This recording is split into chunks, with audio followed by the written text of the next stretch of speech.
আধাৰৰ বিষয়টো অহাকালি নটিফিকেশ্যন ওলাব যে এতিয়া 2014ত যদি কোনোবাই NRCত আবেদন কৰা নাই সি আধাৰ অসমত ল'বই নোৱাৰিব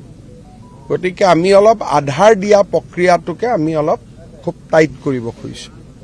যিনে লৈ গ'ল আৰু তাকটোতো একো কৰিব নোৱাৰে কিন্তু ভৱিষ্যতটো আমি অলপমান বলিষ্ঠ সিদ্ধান্ত ল'ব খুজিছোঁ অসমৰ মানুহক নহয় কথাটো হ'ল যে অসমত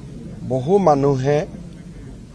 ধৰক বৰপেটাত 100% মানুহ থাকিব লাগে আধাৰ কাৰ্ড ইস্যু হৈ গৈছে 110% গতিকে অতিৰিক্ত 10%টো কোন সেই বিষয়বিলাক লৈ প্ৰশ্নৰ উত্থাপন হৈছে বাংলাদেশ সীমান্ততো আমি মানুহ প্ৰায় প্ৰতিদিনেই ধৰোঁ যদি নধৰিলোহেঁতেন তেওঁলোকে ইয়াৰ পৰাই আধাৰ লৈ বাকী জাগাত গুচি গ'লহেঁতেন সেইকাৰণে